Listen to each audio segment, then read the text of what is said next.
राधा स्वामी जी।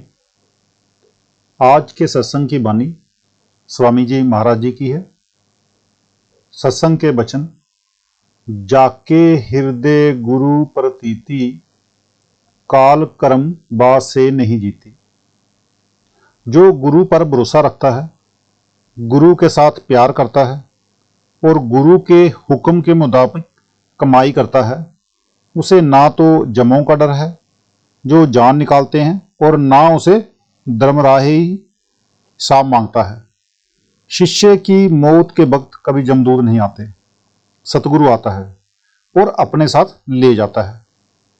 अगर शिष्य गुरु के हुक्म के मुताबिक कमाई करता है, जब गुरु इससे नाम की कमाई करवाकर पार ब्रह्मा में ले जाता है, वहां अमृतसर है जिसमें नहाकर करोड़ों जन्मों के पाप नाश हो जाते हैं। ये अमृतसर में स्नान करता है। अब इसे जम्मों का क्या डर और 84 का क्या डर। गुरु अमरदास साहिब कहते हैं, नानक जिन्हें कहू सतगुरु मिलिया, तिनका लेखा निबड़िया। फिर किसे आना है और किसे जाना है। पर अगर शिष्य सतगुरु के हुक्म में रहे तो कहते हैं, सबके सिर पर उसका डंका, काहू की उसके नहीं शंका। कहते हैं, जब गुरु मिला पर्दा खोल लिया, फिर शक कैसा। अगर सामने पर्दा खुल जाए, रूह खंडों ब्रह्मांडों पर चली जाए, तब ब्रह्म कैसा। गुरु के मिलाप से सारा ब्रह्म दूर हो गया। फिर कहते हैं, बड़े बड़े उदरे उस संगा, गुरुमुख है इन सब से चंगा। कहते हैं, बड़े बड़े गुरुमुख की संगति करके भूमिया चोर सज्जन ठग जैसे कई तर गए। किसकी कृपा से? गुरु की कृपा से। जिसके हृदय में गुरु ने 5 शब्द का भेद डाल दिया, उसे रहना ही नहीं। चाहे इस जन्म में जाए, अगले जन्म में जाए, उससे भी अगले में जाए, बीज नाश नहीं होगा। वह पेड़ बनेगा और जरूर बनेगा, मगर स्वाद तभी है अगर जीते जी खंडों ब्रह्मांडों पर चढ़े। बड़ाई तो उसकी है जो कमाई करके पर्दा खोले। ये गुरुमुखों का काम है। हमें शर्म आनी चाहिए, अपने ऐब पाप छोड़ने चाहिए और नाम की कमाई करनी चाहिए। आगे कहते हैं, गुरुमुख की गति सबसे बारी, गुरुमुख कोटिन जीव उबारी। गुरुमुख सबसे अच्छा क्यों है? क्योंकि गुरुमुख की गति सबसे ऊंची है। गुरुमुख को इतनी ताकत होती है कि वह अपने कमाए हुए नाम का एक कण देकर करोड़ों जीवों को पार कर देता है। यही गुरु अर्जन साहिब कहते हैं, गुरुमुख कोट उदारता बाई, देना बे एक कनी। जब राजा जनक स्थूल शरीर त्याग कर अपने धाम को जा रहा था, राह में क्या देखता है कि नरकों में जीव जल रहे हैं और बड़ी चीख पुकार हो रही है। उसने पहले जमदूतों से पूछा कि ये क्यों जल रहे हैं। फिर धर्मराय ने कहा कि इनका छुटकारा कैसे हो सकता है। धर्मराय ने कहा कि अगर कोई महात्मा अपने नाम की कमाई दे तो ये आजाद हो सकते हैं। तब राजा जनक ने वहां डाई गड़ी के तप का फल दिया। वे सभी जीव नरकों से आजाद होकर मातलोक में आकर मनुष्य बने।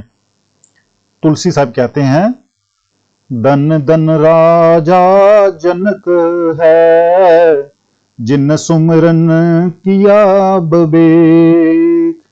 एक घड़ी के सुमिरते, पापी तरे अनेक।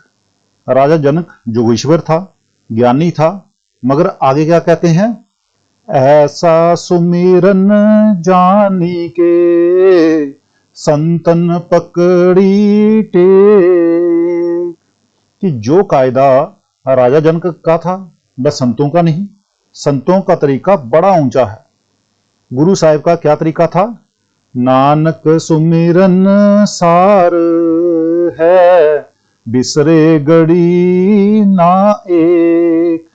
गुरु नानक साहिब और अन्य महात्माओं और स्वामी जी का तरीका सार शब्द का है, जो पार ब्रह्मा से ऊपर मिलता है। कबीर साहिब फरमाते हैं, जाप मरे अज पामरे, अनिहद हूं मरी जाए। सूरत समानी शब्द में, ताको खाल ना खाए।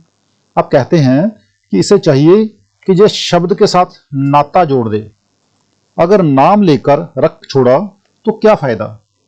जिस तरह कोई बीमार डॉक्टर से दवाई लाकर आले में रख छोड़े, यानी कि अलमारी में रख दे, खाए नहीं तो फायदा नहीं होता। अगर वह डॉक्टर को गालियां दे तो डॉक्टर का क्या कसूर?